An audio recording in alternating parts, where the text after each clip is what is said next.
Hello everyone, ओम नमः शिवाय and welcome back to the channel. I hope कि आप सभी ठीक होंगे और अपना भी ध्यान रख रहे होंगे और आप सभी की तैयारी अच्छे से चल रही होगी थी। तो अभी संडे में मैंने डिसाइड किया था कि मॉक टेस्ट लगाऊंगी मैं यूपीएसआई का, क्योंकि जब से एग्जाम हुआ है तब से मैंने मॉक टेस्ट तो कुछ लगाए हैं। मैंने एसएससीजीडी का मॉक टेस्ट लगाया है, सीटेट का भी मॉक टेस्ट लगाया है, लेकिन यूपीएसआई का कोई नहीं लगाया था। तो ये डिसाइड किया था कि संडे में जो मॉक टेस्ट होता है वो संडे वाला मॉक टेस्ट में लगाऊंगी। तो संडे में मैंने जो मॉक टेस्ट लगाया था वो एक तो उसी टाइम का नहीं था, वो 22 दिसंबर का था, क्योंकि अभी अपडेटेड नहीं हुआ था। आरडब्ल्यू पर मैंने लगाया था तो 22 दिसंबर का ही था। आई होप कि आप सभी ने भी जरूर लगा लिया होगा वो वाला मॉक टेस्ट। तो मेरा तो ये पहला ही मॉक टेस्ट था। तो एक तो सबसे पहले मैं आप सभी को यही बता दूं कि देखो, मैंने एक वीक ही पढ़ा है, जो भी कुछ पढ़ा है, थोड़ी बहुत चीजें जो कुछ भी पढ़ी है। तो अगर मैं बात करूं, जब से एग्जाम हुआ है, मतलब जब से मेरा यूपी पुलिस का एग्जाम हुआ है, उसके बाद मैंने ये पहला मॉक टेस्ट मान सकती हूँ मैं यूपीएसआई का। तो इससे पहले मैंने 3 एसएससीजीडी के मॉक टेस्ट लगाए थे और कुछ सीटेट के लगाए थे। तो एसएससीजीडी में मेरा स्कोर एक में 126 आया था, एक बार 110 भी आया था और एक बार 116 आया था।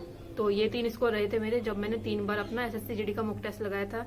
यूपी टेट एक अलग सब्जेक्ट है, यूपी टेट और सीटेट वाले जो है एक बिल्कुल टीचिंग के सब्जेक्ट है, तो उनके स्कोर को मैं यहाँ पर बात नहीं करती उस स्कोर की।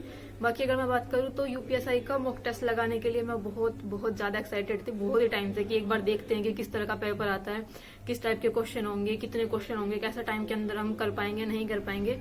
लेकिन वो सब मतलब बिल्कुल बेकार सा ही हो गया, क्योंकि संडे में जो मॉक टेस्ट लगाया था तो लेंदी इतना था, मॉक टेस्ट पूरा ही इतना लेंदी था कि इतने स्पेशली रीजनिंग के क्वेश्चन भी बड़े बड़े थे, सारे सोल्व करने वाले थे। मैथ के क्वेश्चन भी ठीक थे, ऐसा नहीं था कि बिल्कुल एकदम छोटे छोटे से हैं। कुछ क्वेश्चन तो काफी बहुत ज्यादा अटकाने वाले ही थे। बाकी अगर मैं बात करूं, जैसे हम सभी पढ़ते आ रहे थे ना, कि हम बोल रहे थे कि मूल विधि कहाँ से पढ़ रहे हो आप सब, मैं कहाँ से पढ़ रही हूँ मूल विधि। अब जो भी कुछ मतलब जीके और जीएस वाले पार्ट के अंदर हम सिर्फ मूल विधि पर इतना ध्यान दे रहे थे, मूल विधि का कुछ भी क्वेश्चन नहीं था उसके अंदर। तो बड़ा डिसअपॉइंट सा लगा मुझे वहां पर, क्योंकि सबसे पहले ऐसा होता है जब मैं मॉक टेस्ट लगाती हूँ तो सबसे पहले मैंने ये टारगेट रखा था, सबसे पहले जीके जीएस करना है, उसके बाद हिंदी करनी है, फिर रीजनिंग करनी है, फिर मैथ करना है।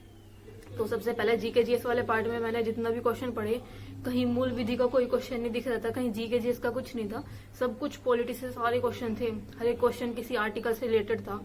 मतलब बहुत सारी चीजें, मुझे लगता है कि आई थिंक 40 में से 25 के समथिंग शायद पॉलिटिक्स से ही क्वेश्चन होंगे। देखने में ऐसा लग रहा था, शायद हो सकता है कि कुछ अलग भी हो, लेकिन जब आप एक ही जैसी चीज को बार बार पढ़ते रहते हो तो ना सिर्फ पॉलिटी ही घूम रहा था मेरे दिमाग में, कि पॉलिटी तो हमने कुछ पढ़ा ही नहीं, हमने एक चैप्टर भी नहीं पढ़ा पॉलिटी का, और मूल विधि पढ़ा था थोड़ा बहुत और जीके जीएस पढ़ा था, उसमें से तो कुछ भी नहीं आया था। अगर मैं बात करूँ, हिस्ट्री से कोई क्वेश्चन नहीं आता जहां तक मुझे लगता है ना। अपने जीके जीएस वाले पार्ट में मूल विधि जीके जीएस को कम करके अपनी पॉलिटी पर ज्यादा ध्यान देंगे। पॉलिटी के ही बहुत क्वेश्चन थे पॉलिटी के। तो जीके जीएस वाले पार्ट में मैंने जो कुछ मुझे आते थे वो मैंने कर दिए थे, जो मुझे नहीं आते थे उनके मैंने ऐसे तुक्के लगा दिए थे जीके जीएस में। उसके बाद हिंदी सोल की, हिंदी मुझे नॉर्मल सी लगी, हिंदी ठीक थी। हिंदी के जितने भी कॉन्सेप्ट वाले क्वेश्चन थी ना ठीक थे, लेकिन जैसे हिंदी के अंदर कुछ रचनाएं आई, रचनाएं ऐसी थी मतलब जो बिल्कुल पढ़ी नहीं थी। एक तो हमने नवीन सर से भी पढ़ी है, उन्होंने हमें कुछ नई एक्स्ट्रा रचनाएं पढ़ाई हैं। बाकी हम नॉर्मली ना यही सब पढ़ते आ रहे हैं, मैथिली शरण गुप्त, धर्मवीर भारती और सूर्यकांत त्रिपाठी निराला, इन सभी की रचनाएं हम मोस्टली हम सभी के याद होती है, लेकिन उसमें से कोई सी भी नहीं थी, बहुत अलग अलग से लेखक और कवि थे। तो रचनाएं भी, रचना वाले क्वेश्चन मेरे गलत हुए थे। हिंदी और जीके में इस तरह का कुछ था। रीजनिंग की बात करूँ, रीजनिंग के क्वेश्चन मतलब ऐसा था, बहुत ज्यादा डिफिकल्ट तो नहीं थे, हो जाते हैं मतलब अगर टाइम होता तो, लेकिन टाइम की कमी पड़ती है इस पेपर के अंदर। आपको खुद देख कर लगेगा कि आपको 40 क्वेश्चन रीजनिंग के करने हैं और 40 क्वेश्चन मैथ के करने हैं, तो ऑफकोर्स उसमें टाइम तो कम पड़ता ही है। तो मैथ करने के रीजनिंग करने के बाद मैंने आई थिंक 20-25 क्वेश्चन किए थे रीजनिंग के, और उसके बाद मेरा टाइम बहुत कम रह गया था, मतलब ज्यादा टाइम नहीं रहा था। तो मुझे एक बार लगा कि एक बार पहले मैथ की ओर देख लूं, रीजनिंग पर दोबारा आ जाऊंगी। फिर मैंने मैथ वाला पार्ट सोल्व किया, मैथ वाला पार्ट सोल्व करने के बाद जितने क्वेश्चन मुझसे हुए मैंने उतने कर दिए, जितने रह गए थे मेरे मैथ के। फिर मैंने सोचा कि पहले मैथ मतलब पहले रीजनिंग करती हूँ, उसके बाद रीजनिंग स्टार्ट की, और उसके बाद फिर सबमिट कर दिया था। क्योंकि मतलब मैंने सबमिट नहीं किया था, ऑटोमेटिकली सबमिट हो गया था, टाइम जो था ओवर हो गया था। तो ऐसे कुछ पेपर हुआ था।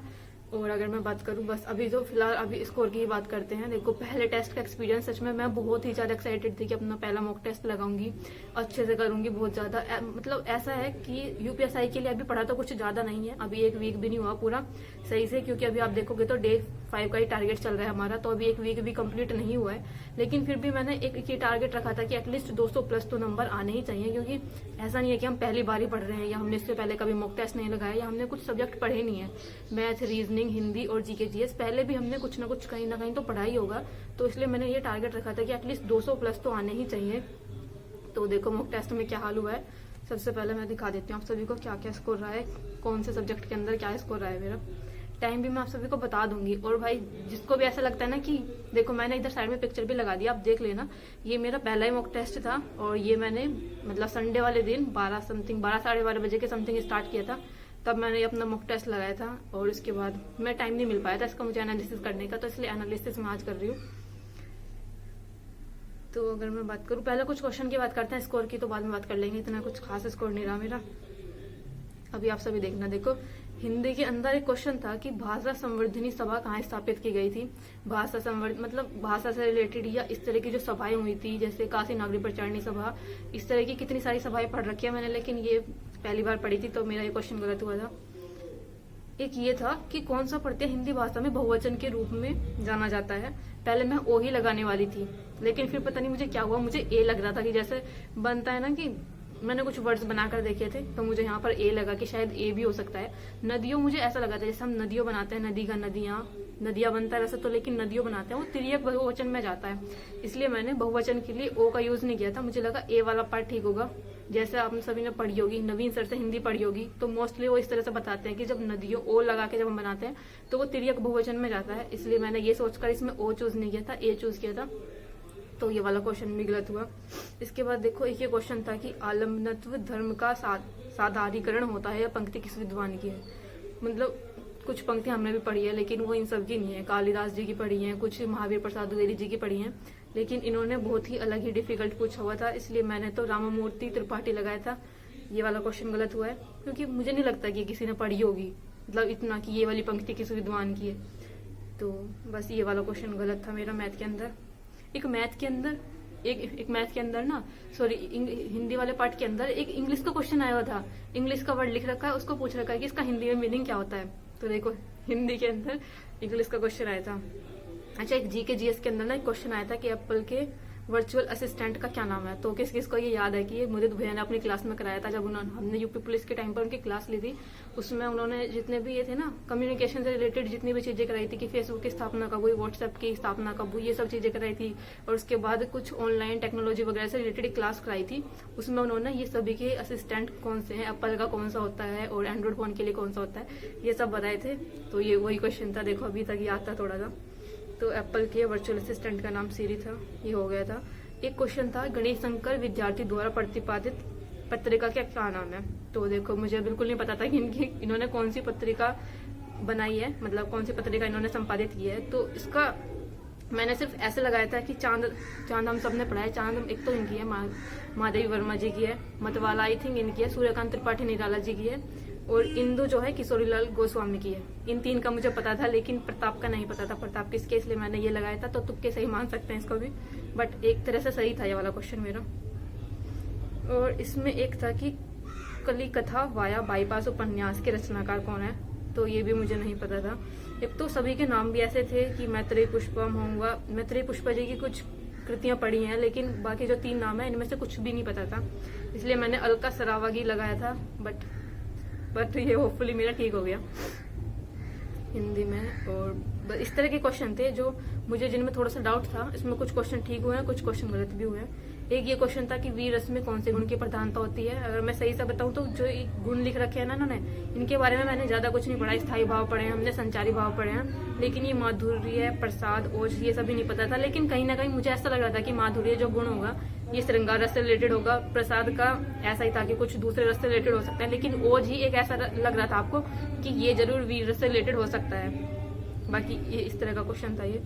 एक ये क्वेश्चन था कि अकर्मक धातु से बनने वाले सदैव एक वचन पुल्लिंग और अन्य पुरुष की क्रिया वाला वाच्य कौन सा होता है। तो नवीन सर की अगर आपने क्लास की होगी तो आपको बहुत अच्छे से पता होगा, 4-5 बार आया था ये क्वेश्चन। मुझे लगता है कि हर सेट के अंदर आ ही जाता था, रिपीट होकर, कभी दूसरे सेट के अंदर, कभी तीसरे सेट के अंदर, कभी ना कभी आ ही जाता। तो भाववाच्य था इसका आंसर।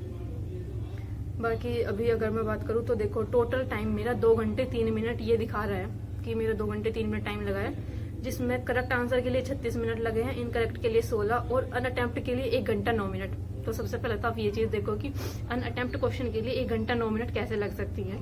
अगर अनअटेम्प्ट में ही मैंने 1 घंटा निकाल दिया तो फिर अटेम्प्ट ही क्या किया मैंने। तो देखो ये क्या गड़बड़ी हुई थी, मैं अभी आप सभी को बताऊंगी। पहले मैं आप सभी को एक बार स्कोर बता देती हूँ। तो जीके जीएस वाले पार्ट में मेरे 21 क्वेश्चन ठीक हैं और 19 क्वेश्चन गलत हैं। यानी कि जो पॉलिटी वाला पार्ट था, जीके जीएस वाला पार्ट था, मूल विधि वाला पार्ट था, इसमें कुछ भी नहीं था, इसमें सिर्फ पॉलिटी ही थी। ओवरऑल अगर मैं बात करूँ 11 मिनट 17 सेकंड में ये वाला पार्ट सोल्व हुआ था।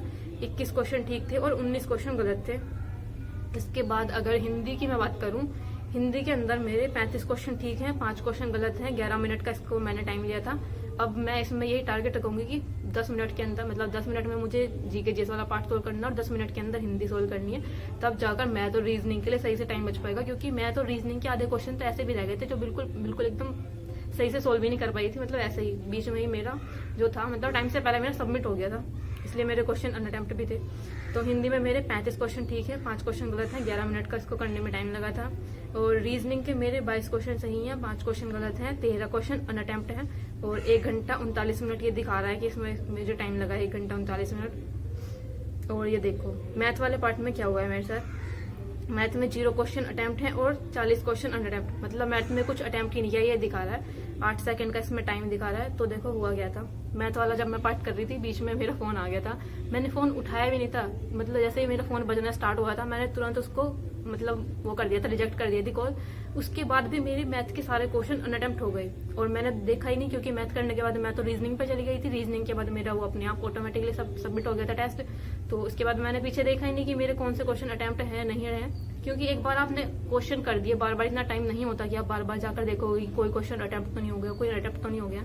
इसलिए रीजनिंग करने के बाद मैंने क्या सबमिट किया था, मेरा अपने आप ऑटोमेटिकली सबमिट हो गया था, जिसकी वजह से मेरे मैथ के तो सारे क्वेश्चन ही अनअटेम्प्ट दिखा दिए इन्होंने। टाइम भी आप देख सकते हो क्योंकि 0 दिखा रहा है। तो बाकी अगर मैं बात करूं मैथ में, जैसे मैंने 40 क्वेश्चन पूरे देखे थे, ऐसा नहीं कि मैंने पूरे 40 किए थे, इतने हो भी नहीं पाते, इतना ज्यादा टाइम नहीं था। तो मुझे लगता है कि मेरे आई थिंक 19 से 20 क्वेश्चन मेरे ठीक थे मैथ वाले पार्ट के अंदर, लेकिन इन्होंने तो पूरे ही अनअटेम्प्ट दिखा दिए। इस वजह से मेरा जो स्कोर बना है, तो मैंने आप सभी को ओवरऑल स्कोर बता देती हूँ। मैं 195 बना है मेरा ओवरऑल स्कोर, 400 में से 195 बना है। 78 क्वेश्चन सही हैं, 29 क्वेश्चन गलत हैं और 53 क्वेश्चन अनअटेम्प्ट हैं। आप देख सकते हो, मतलब पहले टेस्ट के लिए मैं इतनी ज्यादा एक्साइटेड थी कि अच्छे से करूंगी, कम से कम 200 प्लस तो स्कोर करूंगी, बहुत ही अच्छे से तैयारी करूंगी, अच्छे से मतलब मॉक टेस्ट करूंगी। तो देखो क्या हुआ है पहले ही मॉक टेस्ट में। मतलब मुझे ये चीज समझ नहीं आती। चलो एक तो ये होता है कि चलो हमारा मॉक टेस्ट चल रहा है और हमने बीच में कोई कॉल अटेंड की, तो इस वजह से हम मान लेते हैं कि हमारे जो क्वेश्चन होते हैं ना, कभी कभी ऐसा होता है इस पर RW पर वो क्वेश्चन अनअटेम्प्ट हो जाते हैं, लेकिन इन्होंने तो मैथ का पूरा ही पार्ट अनअटेम्प्ट कर दिया। मतलब 40 क्वेश्चन होते हैं, पूरे 40 के 40 ही अनअटेम्प्ट हो गए मेरे क्वेश्चन। तो यही दिख रहा था मुझे। उसके बाद मैंने मैच करने की भी कोशिश की कि मुझे थोड़ा बहुत याद होगी कि मैंने कौन से क्वेश्चन ठीक किए थे, कौन से क्वेश्चन ठीक नहीं हुए थे मेरे। तो मुझे ऐसा ही बस मुझे आई थिंक मुझे ऐसे मिले थे 19-20 क्वेश्चन, क्योंकि वो कुछ क्वेश्चन तो ऐसे होते हैं जिसका आपको पता है कि आपने ये वाला ऑप्शन चूज किया था, लेकिन कुछ हम इतनी जल्दबाजी में करते हैं उसमें ध्यान भी नहीं देते कि हमने कौन सा ऑप्शन चूज किया होगा। तो उसके बाद जो बाकी का मुझे समझ नहीं आता कि इसमें मैंने क्या लगाया है क्या नहीं लगाया, इसलिए मैंने वो काउंट नहीं किए थे। जो बिल्कुल एग्जैक्ट मेरे ठीक थे वो 19 या 20 के समथिंग थे, तो बस इतने ही थे। तो इसलिए बस जो ओवरऑल स्कोर था 195 बना है। बाकी अगली बार 200 तो स्कोर करना ही है, चाहे कुछ भी हो जाए, क्योंकि एक वीक हमने ये वाला पढ़ा है, एक वीक नेक्स्ट वाला हो जाएगा जब हम पढ़ेंगे। तो पूरे 2 वीक हमने अपनी पढ़ाई की है। और अब एक मॉक टेस्ट का एक्सपीरियंस भी, हम ये नहीं बोल सकते कि हमारे पास कुछ एक्सपीरियंस ही नहीं है, एक मॉक टेस्ट का हमारे पास एक्सपीरियंस भी होगा जिसमें 195 नंबर बने हैं। तो अगली बार 200 प्लस तो जरूर ही लाने हैं, क्योंकि ये स्कोर तो बहुत ही कम है भाई। 270-290 के समथिंग जाकर गर्ल्स की मेरिट लगती है, वो भी जनरल की तो 290 पर गई थी। तो इतना तो करना ही पड़ेगा। ये मैथ के क्वेश्चन मेरे अनअटेम्प्ट हो गए, एक क्वेश्चन 2.5 का होता है, तो उस तरह से बस जो भी था नेक्स्ट मॉक टेस्ट जो है अच्छे से देंगे। बाकी आप सभी का क्या रहा इस मॉक टेस्ट के अंदर स्कोर, अपना स्कोर जरूर कमेंट करना। बाकी आपको कोई क्वेश्चन हो तो प्लीज कमेंट कर देना। मिलते हैं नेक्स्ट वीडियो में, तब तक के लिए बाय बाय, टेक केयर।